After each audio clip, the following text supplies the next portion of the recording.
So you guys also can do it. So this is very simple exam. This is not like a kind of tough exam. If you can spend a month of time period behind this examination, of course you are going to pass it. Okay. So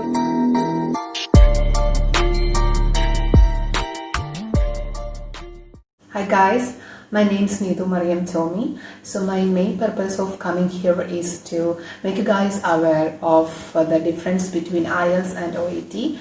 I think I got 50 plus enquiries regarding this from my friends plus my online OET students as well. So let me explain regarding this. So IELTS, as everyone knew, this is an international English language testing system. So under the sun, anything could be the topic of IELTS. It has mainly 4 modules: listening, reading, writing and speaking. Mainly they will be conducting like on another day maybe, and this will be conducted by British Council and IDP. So there are like 2 different things, okay, of your IELTS examination. So being a nurse, like if you are from a medical background, you can give the academic test, okay. So if you are from other field like engineers or other teachers or someone like that, like those are trying for the migration, they can give the general, okay. And if you are a student and if you want to continue your studies in abroad, you can of course give the academic, okay. So this is mainly regarding the IELTS, okay.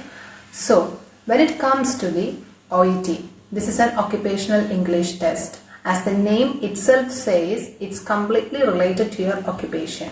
So if you belongs to a medical background, then you would be able to give the OET exam, okay. So this is also the similar like IELTS. You will be asked listening, reading, writing, and finally in the afternoon section there will be your speaking. So what is these 4 modules? Okay, so I'm going OET in depth as I have qualified OET examination. So writing, first of all you will be having your listening of 40 minutes of audio clip. So this is completely like the health professionals talk, or you will be having like a one-way discussion or a telephonic conversation, so whatever it is, okay. And you will be like giving 40 or 45 minutes of your listening, and end of the section you will have some time to deliver your answer to the answer sheet. Then comes your reading, which was really a worst task for me, I can say, because I just took a month of crash course, so I just had a lack of time, but still I qualified with my B grade, okay. So reading, you'll be having 1 hour followed up by 40 questions within 3 paragraphs, okay. So first of all you will have your A section of 20 questions, and A has 4 different sections, A, B, C, D, and this you are supposed to complete it within 15 minutes of time period, okay. But if you are taking a good coaching, you will be, trust me, you can finish it within the 13 minutes of time. Then you will be having your B and C will be like asked from some of the research topic or something like that. So total you will have 42 questions, okay. So B and C together you are supposed to complete 22 questions, okay. So 22 plus first 20, 42 questions you will be having your reading. Then after that the main topic comes your writing module, okay. So this will take 45 minutes to complete, 5 minutes for the reading, okay. Then you will have 14 minutes to prepare your answers. So first of all, this all thing will be scattered, like the patient history. They will be giving you the patient name, date of admission, present, past history of the patient, and what you are required to give care to the patient. So these all things will be scattered and you are supposed to organize. So being a nurse or a doctor or a medical professional, you are aware of what is the things, like while taking the handover, you are well pretty sure that what and all the relevant things you are supposed to take it as from the patient, right? So this all things will be coming in the case sheet, and according to the way of organization you can add it. You can use all the simple things like IELTS. You don't need to use any of the different vocabularies or connective sentences, like 2 to 3 connective sentences you may like require to include in your OET writing. Okay, then comes the speaking section. They will be like conducting in the afternoon section. So all the OET exam will be like all the modules which were asked in the OET exam, they will be conducting in a one day manner. Okay, in a one day they will be conducting. Okay, so speaking, it will take 20 minutes to complete. First of all, you will have your warm-up section so that you will get more attached with your examiner, like all the nervousness, anxiety, whatever you have with you will be vanished by that time. Then you will be having the role play. So in IELTS it is cue card, but OET it's role play. So 2 role play with different conditions. The scenario will be different and your examiners will be acting as a patient. So if you are a doctor, you have to act accordingly, and if you are a nurse, you can just act accordingly. So it completely depends upon your profession. Okay, so they'll be seeing the way how you communicate with your patient. So let me make it clear, there comes the difference between the IELTS and the OET, because IELTS, they will be asking some of the general topics. For instance, like they can ask the favorite person who inspired or who stays as an inspiration in your life, or like the favorite book which you read recently and what kind of difference it made it in your life. So like that they can ask like different questions. It's completely like the general task, like the politics or anything. It could be the topic of IELTS, but OET is completely different. Okay, this is all depends your patient. Okay, so if your patient condition is bad or a life-threatening condition, or if they have been diagnosed with some of the serious, like a severe conditions, the patient might be like depressed. They will have thousands of questions in their hand. So how you are going to manage the patient, and what kind of health education, so whether the patient is satisfied by your talk.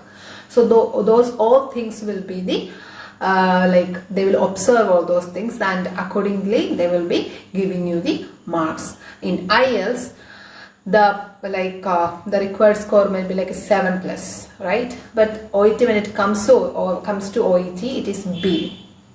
Okay, B module.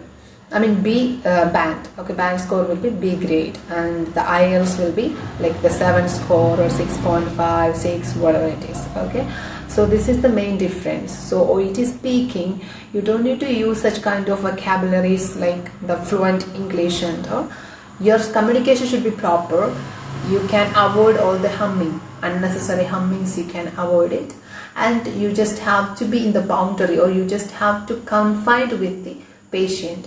Then next unnecessary thing is, you are not supposed to use any of the rude words like you have to do this or you should do this, because this all comes like a rude words, like you are commanding to the patient. So instead of that, okay, you can use, it would be greatly appreciated if you could do this. As far as I'm concerned about your health, I would really appreciate, or I would really recommend you to do this.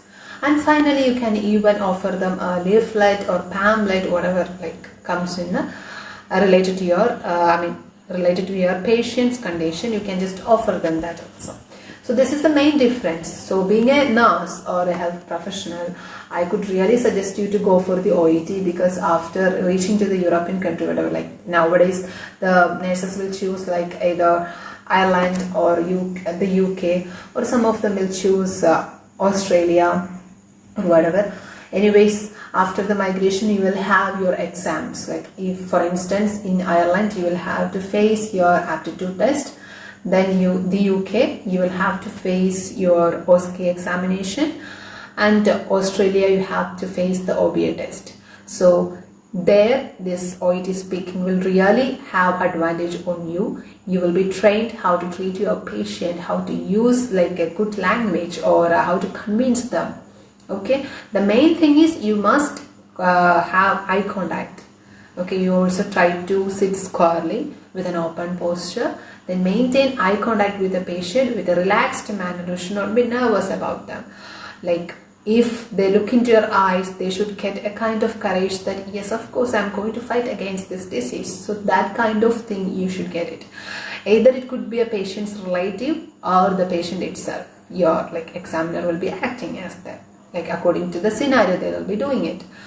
So this is the main thing regarding the IELTS and OET. And if you are a nurse or a doctor, it would be really, and if you have a fluent English as well, you can join for the OET, because that will have the advantage on you. And if you are fluent with the IELTS and if you find it easier to pass, you can use that also, no problem. It completely depends your personal choice. Okay, this is what about my perception about these two exams, and this is very simple. Trust me, people will think like this is a kind of very tough exam and I'm not going to get it in the first attempt. It's like a kind of fake perception, I can say. I could crack it in the first attempt with a month of crash course, so you guys also can do it. So this is very simple exam. This is not like a kind of tough exam. If you can spend a month of time period behind this examination, of course you are going to pass it. Okay, so next video I'm going to do the RCSA aptitude test. So if you guys can if you guys are interested to watch it, please subscribe my channel. Thank you so much. Stay tuned with me.